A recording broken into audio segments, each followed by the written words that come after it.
What are some of the bigger misconceptions that builders have about reaching that seven figure? So the seven figure club is not so much about revenue as it is about margin. Hmm. So that's really really important. Is that the seven figure club? When I started coaching, I set out to optimize profit, workflow, and cash flow for builders, and pursue excellence and best practice. In doing that, we started achieving these seven figure results, which is a builder netting $1 million within a 12-month Nice. period after all expenses, including wages to self. This is very important because when I look at a P&L, there's often a net profit there, but when I ask where's your wage, it's not in the profit and loss. It's not in the overheads or the expenses. Yep. So that's after wages to the business owner of about $200,000. And the sweet spot is between 6 and 7 million. We just had a guy about 2 weeks ago, incidentally, contact me. He just got into the seven figure club. He's doing $7 million turnover. That's revenue Yep. for a 12-month period. His markup is 33%, which is a Nice. 25% margin. That's a 1.750 gross profit. Now he's got to pay his overheads with that. And if his overheads, including rent, vehicles, annual insurances, marketing, wage to himself and his wife, are $750,000 or less, then he's netting $1 million. And then you've got a serious tax problem. And the best way to offset that is to do your own developments, do some house flips, buy some property.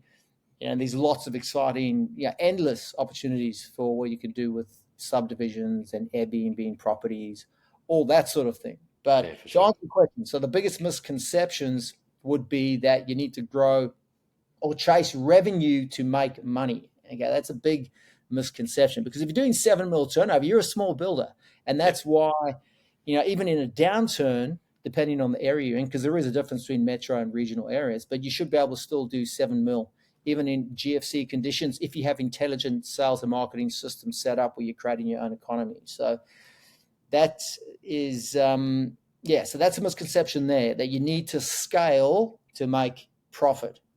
Okay, chase the margin first, identify a market where you can achieve a consistent margin at the front end when you price the work and then on delivery, and hold that margin, then you scale. Then you So scale that's up. part of our process. Another misconception, especially with the older guys, I don't want to seem like I'm bashing the older guys now, but just work harder. Just work harder, work longer hours, you make more money. And that's just a recipe for burnout. It doesn't work. I mean, it's a real Yeah, old school mentality. it So is. working smart and hard, Yeah, that's when you really get exponential results. yeah, yeah. I could very much relate to that. I mean, I saw my own father work hard, and I thought that's what I had to do. And mate, burnout's a real thing, and it's insidious. It creeps up on you. You don't even realise it until it hits. We from the same generation, man. I saw the same Yeah, thing with my dad. Yeah. yeah, that's But it. there is another thing, just one more really important point to make there in terms of misconceptions. Um, a lot of guys, and this relates to the mindset, they believe they have to figure everything out for themselves.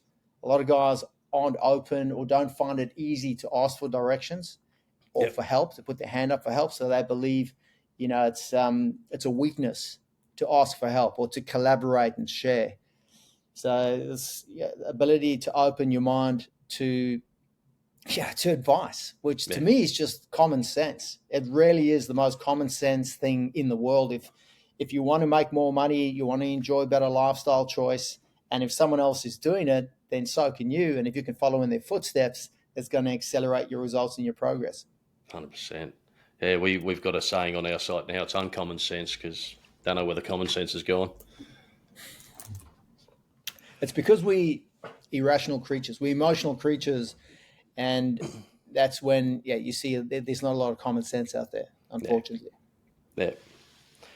Um, so can you talk us through or walk us through a typical process that you use with the builders that you coach to help them reach that seven figure club?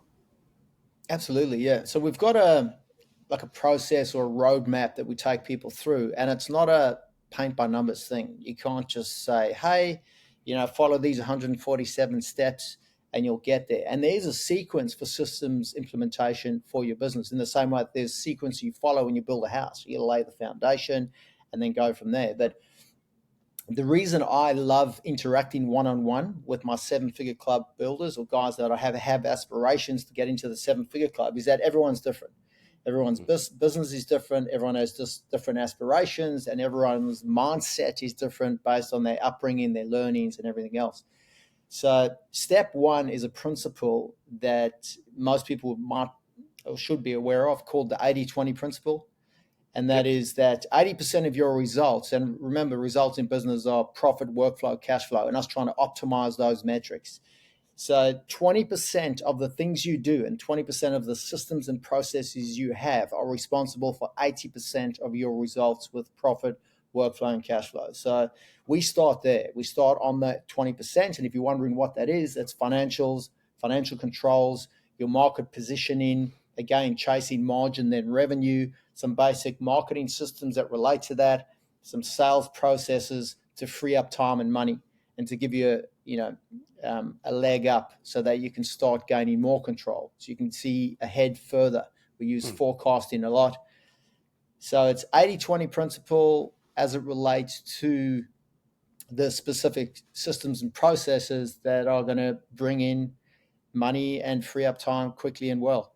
And then, we go from there. But again, it is a case-by-case thing. A couple of things you brought up there that came to the front a lot was the financial side of things. It looks like, or it sounds like, you put a lot of focus on having builders understand their numbers. Huge, yeah. I can't coach someone if they don't have clarity around the numbers. So day one, we look at their profit and loss, and we get clarity around the chart of accounts. So job codes and cost codes. And almost every single builder I've ever worked with does not have an accurate chart of accounts. So their cost of sales, and a cost of sale is an expense that you incur once you sign a contract. So you sign a contract to do a job. There's bricks, timber, steel, contractors, outgoings that you pay that relate to that contract. And then there are your overheads, which are expenses you pay regardless of whether you sign a contract. And that's vehicles, petrol, annual insurances, marketing, office rent, admin, that sort of thing. So they need to be separate so we can get a gross margin. That gross margin is just a percentage of the gross profit, and that allows us to compare margin on jobs, but also to calculate your break-even point. And we try and keep it simple, man. Like there's a lot you can unpack when you start delving into finance. You can go get a finance degree, but again, 80-20. What are the 20% of financial systems that are most important as it relates to optimizing profit and cash flow? And we can get those sorted out and in place quickly and well. Yeah, the big lever pullers. Yeah, and then that serves as a scoreboard moving forward. So we can set the margin when they're pricing jobs, doing an accurate cost analysis, then hold that margin on delivery of the work. And at the end, we can do a profit and loss on that job to see that margin was held. And once we get that happening consistently, then it's game on. Yeah, then it's just fine tuning as you're going. Yeah, well, ensuring you've got lead flow, workflow, Yep. You're converting, you're staggering them, you've got a process for deselection, which is really important. A lot of what works is counterintuitive. Yep. Saying no is so important in so many areas of life. Yeah, especially I can relate to that. The higher you climb, the more you move towards, and the closer you get to peak performance, the more you're going to have to say no to opportunities, to people. Putting those boundaries in place. I know that's something I myself as a builder struggled with a lot. Yeah. Especially when you got that limited mindset as opposed to an abundance mindset. It's saying no. It's very counterintuitive. Yeah, and you know why? Because we herd creatures. We collaborate. The reason we're the top of the food chain is that we collaborate together, and we always have. So to say no to someone who's a potential client, especially if they want to give you money and you're saying no because they're not a good fit for what you do, they're not a market fit.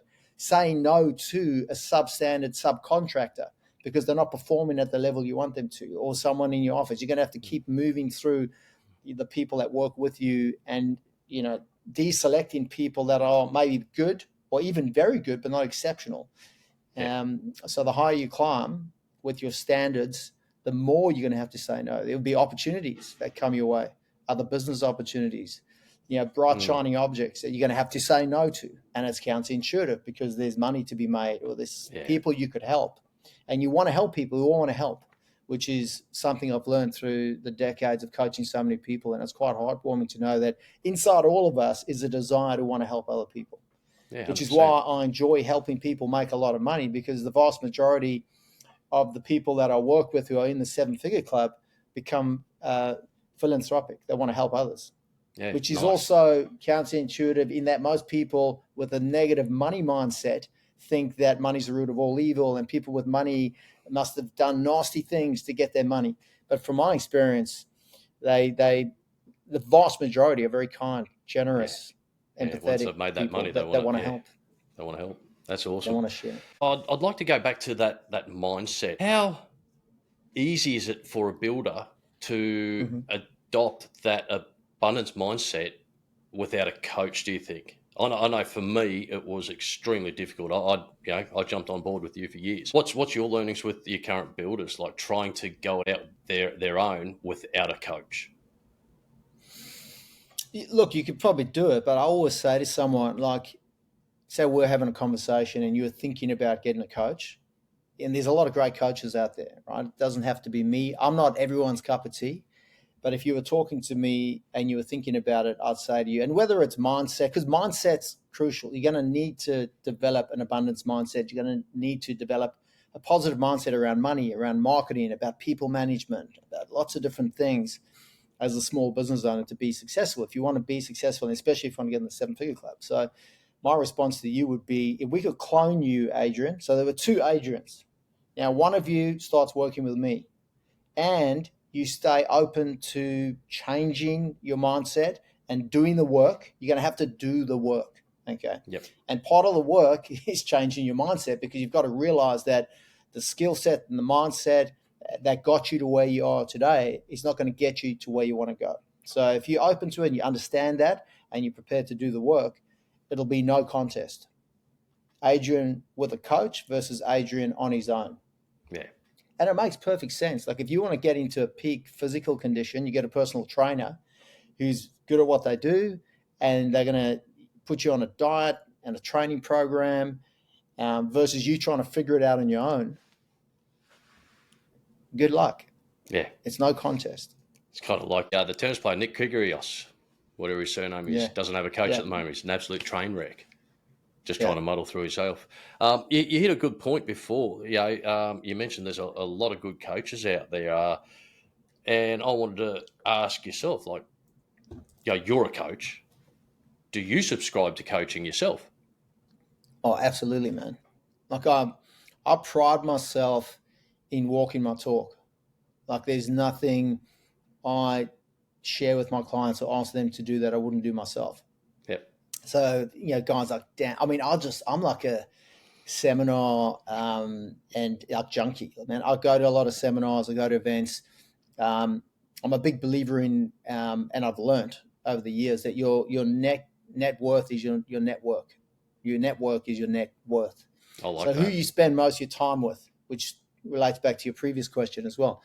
It's Yep. so important to spend time with like-minded people, because sadly the vast majority of people do have a scarcity mindset or a negative mindset, not because they're bad people, it's just the way we are, and a large Yep. part of that is reptilian brain. So hanging around people that have a positive mindset, ideally around people that are better than you, is really important. So I listen to a lot of audio books. I don't read many books these days. I don't have Mhm. time, but I go for a run, go to the gym. I was in the gym this morning and I was listening to a book on mindset, funnily enough. But I go through maybe a book a week. Dan Pena, Grant Cardone, 10X Mindset's great. Dan Sullivan, he's the best business coach in the world. Yeah. He's Right. ancient now, but he's got some like unbelievable wisdom. So learning from guys that have spent their entire life learning, both through iteration, the application of certain principles, is that's an important distinction to make. A lot of people can intellectualize a concept, they can understand, it's easy to understand. The application is very different. One of the most powerful books that I read was Never Split the Difference by Chris Voss.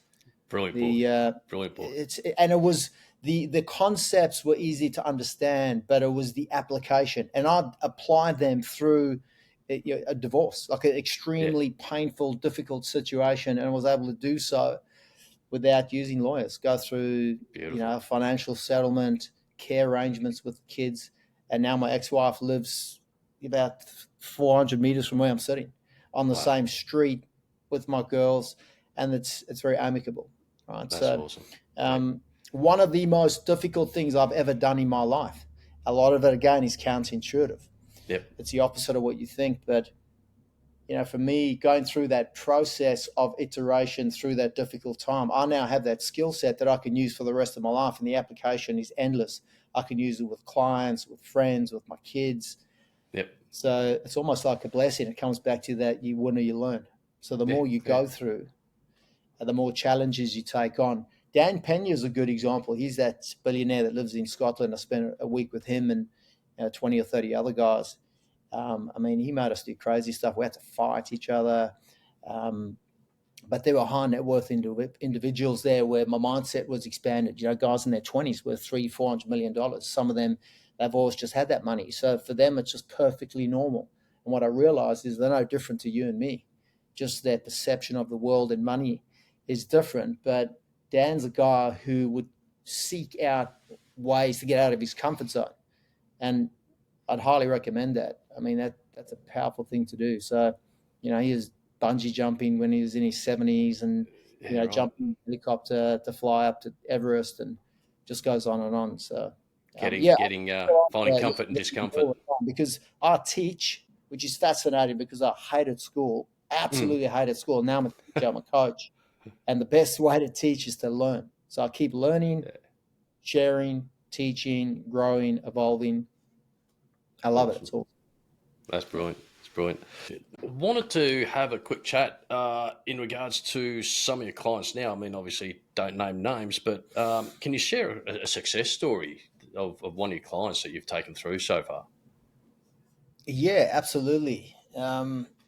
So we've got close to 100 guys in the seven-figure club now. Wow. So that's in $1 million.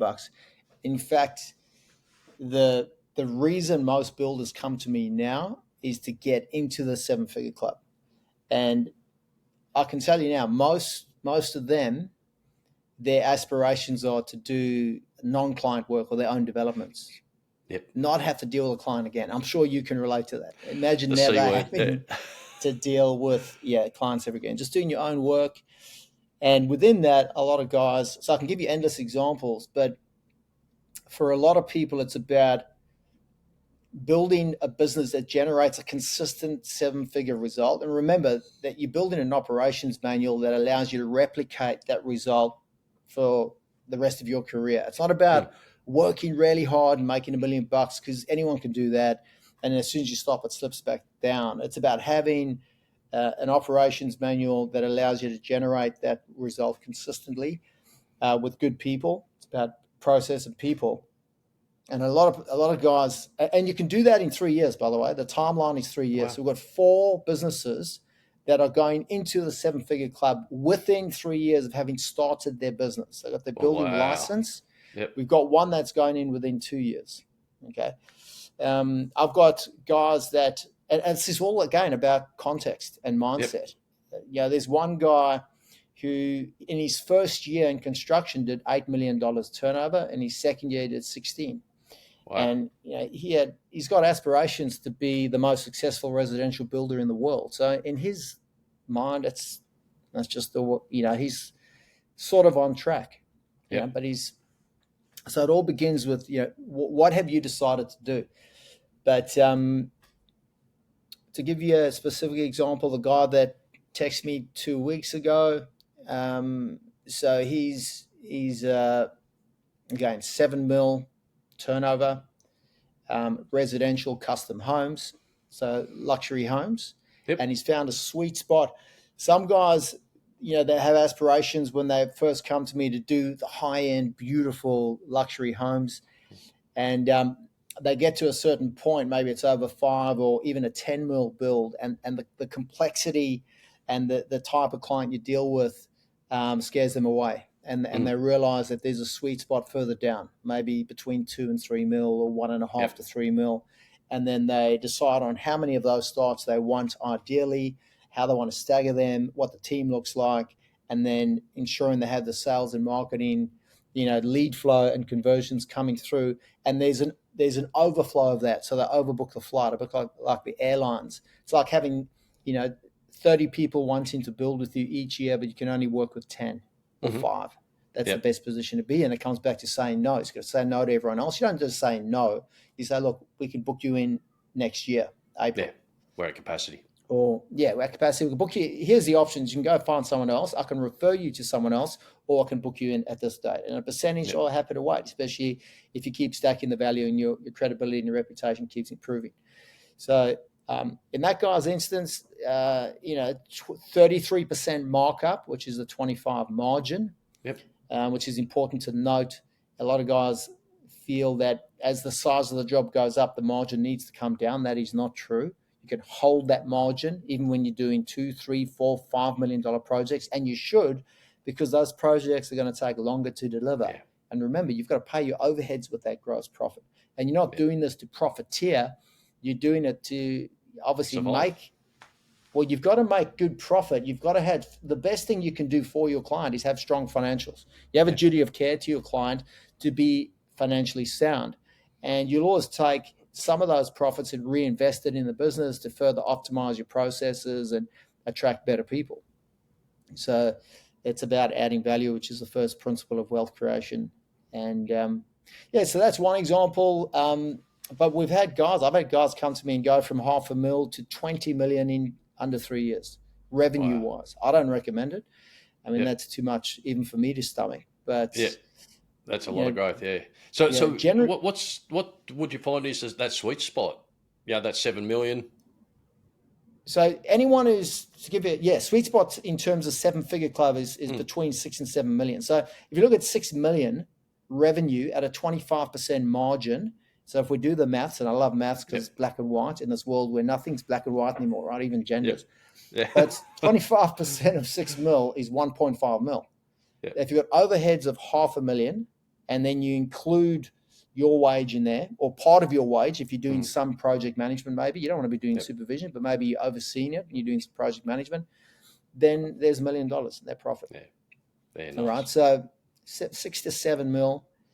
And in terms of growth, so I need just disclaimer, right? I need to emphasize, if you're doing under $2 million, then you got to get there as quickly as possible. And I do have some guys come to me, big aspirations, right mindset, but they're doing, say, $1 million a year. We got to get to 2 or 2.5 as quickly as possible. So we do that within 12 months. So there's 50% growth.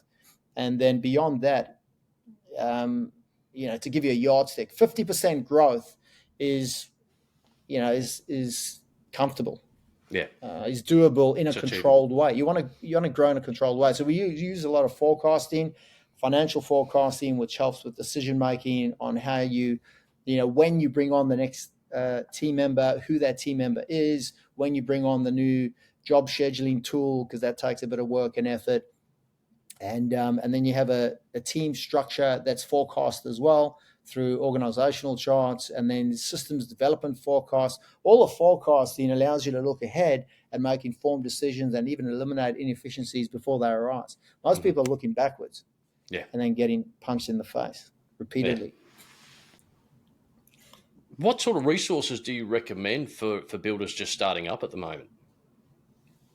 So it depends on their aspirations. Like, what do they want to achieve? Do they just want to, and I have full respect for someone who does not want to be a peak performer. If you don't want to be the best in your area or the best in the world, that's fine. Like, I mean, my recommendation is, if you're going to do something, do it to the best of your ability. And because the feeling you get from that is priceless. And that's really, at the end of the day, the ultimate result for you, anyone listening. If you're getting the 7-figure club, it's not about the money. I can tell you that now. I mean, we've all heard that ad nauseum, right? Money doesn't buy happiness. It doesn't, right? It's who you become is priceless. Because, if we work together, I teach you how to do that. And once you know how to do that, no one can take that away from you.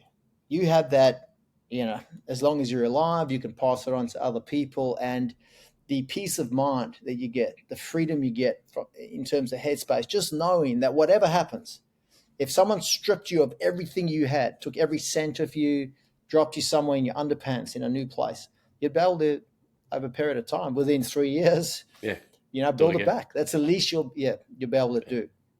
Yeah, right. So my recommendation, I don't know what aspirations are. Like if you want to get in the 7-figure club, I'm the best guy. Like I've helped more builders get into that 7-figure club. And that's not me like trying to mouth off with ego or anything. I was first in.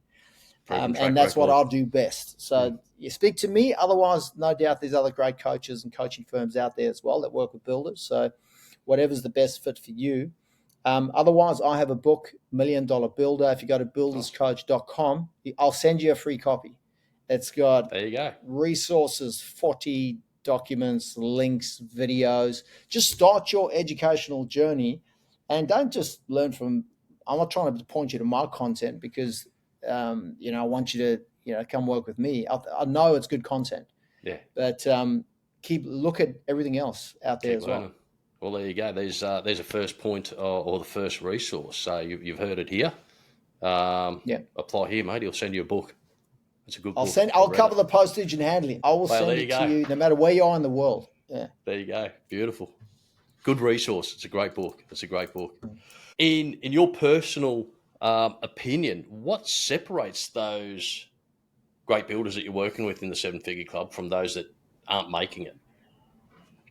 Okay. Yeah, that's a good question, man. I reckon it comes back to, life's about decision making. It's about making decisions. And the hallmark of leadership is decision making. And it sounds obvious, but it's making a decision with conviction. It's going all in, going, I'm doing this and I'm all in. Anyone listening who's given up smoking knows what I'm talking about. If you've tried giving up smoking or drinking for that matter, you may have time. Like I know guys that smoke cigarettes or drank. It's never on the first go that they're able to give up. It's often the 5th or 6th or 7th. And if they look back and you ask them, what's the difference? It was that the last time they'd reached a point where they were all in. Now, maybe the previous attempts, they were 98% in, 99.5, but there was room there. Go all in. So the peak performers make that decision. They are absolutely relentless in their pursuit of excellence and what it is that they're after. So that's 50% of it there. Then there's that classic 3 feet from gold. Peak performers don't give up ever, ever.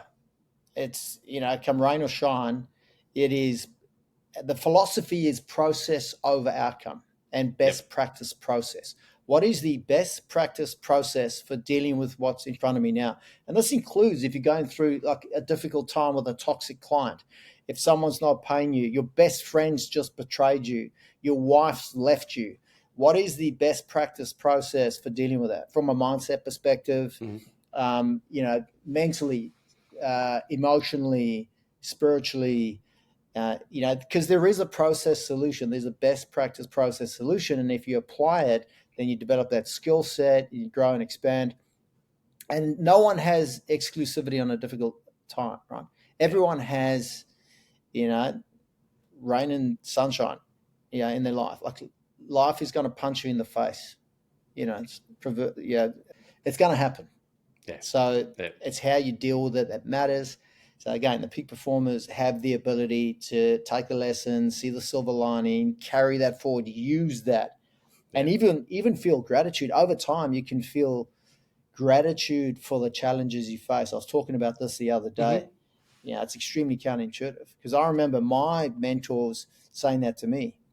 You as I'm going through a difficult time and it feels like it's excruciating. They're like, you're being prepared for something better. And then as you go through the difficult situations more and more, you realize that's the case. It's helping evolve and grow you into a better leader, a better version of yourself. That means you're better equipped to handle the next challenge, which often means helping more people or whatever else. And then the counterintuitive space you can find yourself in is in the midst of a crisis or difficult, painful, seemingly painful situation, and emotion is just a response to something.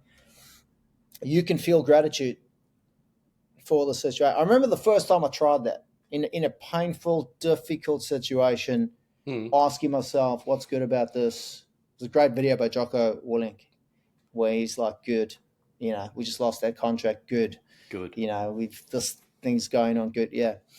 Um, and it was the most counterintuitive thing I'd ever done in my life to go, well, what's the good? And then how do I feel? Trying to find, that feeling of gratitude. If you've got Yep. anyone who's got kids, you've got a little kid that's cute, or you've got a puppy or pet that you love, you can feel that warm and fuzzy and the gratitude for having them in your life, right? Try and embrace that. Yep. But Comes back to yeah, that. You're either winning or learning. winning or learning, man. So they've got so the decision to do something, to go all in, Mm. conviction, and then process over outcome, relentless pursuit, regardless of what comes. And in fact, the more difficult the challenges are, the more they learn and evolve and grow. And again, it's easier said than done, man. Like, I mean, I'll Yeah. still, have to. Every day's a new day. You don't develop a certain mindset and skill set, and then all of a sudden, yeah, everything's easy now. No, every Yeah. day you start again. You get out there, You got to make that and you choice. got to keep pushing. Yeah, so stay the course, man. Yeah. Yeah. Yeah. And I think that comes back to that coaching, that accountability. You need people behind you to help you push through that. So when you do have those days, you've got someone to lean on. You've got an advocate there. Yeah, and some people need less accountability than others. Hmm. Some people just need the roadmap, the information, and then a soundboard, Yeah. someone to bounce ideas off and to go, hey, because the quicker you grow and the more you evolve and the more opportunities are kind of come your way, and then the more you're going to need to deselect, say no. There's going to be lots of crossroads. I go left, right, Yep. left. You know what I mean? And at some point, it's exciting. It's all good. You're doing amazing, exciting things, but we only have so much time, Yeah. and then that's it. Our time's up on this planet. So you need to decide. That's why it's so important to get clear on what you actually want, because sadly, a lot of people out there, and like friends and family, they're not happy with their career path, their life, their relationship, and you ask them, like, what do you want? What do you ideally want? Like, I always ask that, like, if you had a magic wand, you could have the perfect relationship or the Yeah. perfect business, or how many people go, don't know. Yeah. They don't know what they want, Yep. and then no wonder it's chaos. If you don't know what you want, Decide, how are you man. going to achieve it? Yeah, there's no. It's just like a cork bopping around in the ocean. Yeah. So knowing, where you're headed, but yeah, just pursuing it relentlessly, with passion and purpose helps. Very cool. Very cool. Like that. What role do you think technology plays in building nowadays? Now, we spoke about it earlier. How Hmm. important is it to embrace technology in the current building climate? Oh, massive! Like, if you don't, you're going to get left behind, right? And we're living in the age now of AI is a big thing.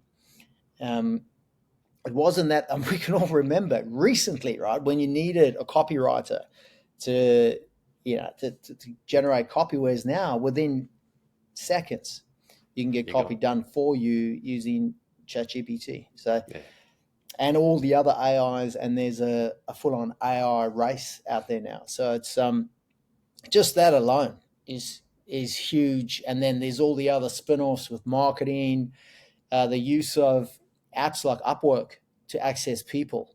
hmm, Like, I was in Las Vegas 2 weeks ago for the International Builder Show. We had to create graphics for our booth where we were, there was some serious graphics and work to be done there. And on the 31st of December, I was about to leave for South Africa the next morning. I realized there was a deadline to get the graphics over to the people that were working on the booth. And the deadline was the day I was coming back from a holiday. oh, And that afternoon, I engaged two guys in Pakistan on Upwork. It's a platform where you can engage graphic designers, people all over the world that'll work for, often hourly rates are $8 an hour, yeah, $10 an hour. And I had these guys, long story short, sending proofs through the next morning and was pretty much done. It cost me $150. wow, It was unbelievable. So that platform is a piece of technology that gives you access to these people, and it works on a review system. So I found people that had good reviews at doing yep, exactly the type of work that I was looking to get done, and that were working for me. Like, good luck trying to find someone, in in Australia. Australia. or the US on the 31st of December at 2 in the Yeah. afternoon, and then sending stuff through the next morning. So yeah, the guys that embrace technology, and there's endless examples, right, of Mm. job scheduling tools and financial controls and access to accurate information in real time that helps make better decisions, more informed decisions for your business. Another So just great staying ahead resources of that. there. Yeah, but who, not how. Like, you don't have to be the guy. You don't have to be like for the older guys listening, going, "Oh my god, I don't even know how Instagram works. How am I going to Yeah. figure out AI and everything else?" You don't need to. Having someone else that knows, what's going on, in the same way you use an accountant to stay ahead of tax law and keep you informed with what you need to know. Find someone who understands, technology. Put them in your Yeah, business and off you go, or outsource it to that company. yeah, yeah. It's classic Dan Sullivan. Who, not how. Yeah. Don't ask how do I learn and understand this. It's who already has learnt about and understands this well as it relates to me and is following best practice. Ideally, don't just find anyone. Find someone Yeah. who's doing it really well and that can help you Yeah.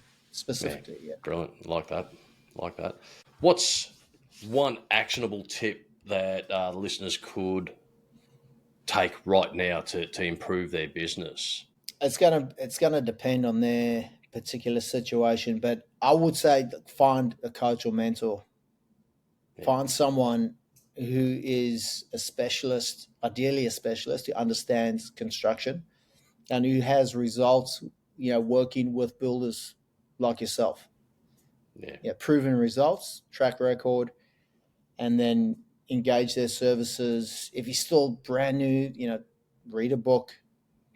Yeah. Just take that first step towards improving your knowledge and get take action, take massive action, and then learn from what doesn't work and keep applying.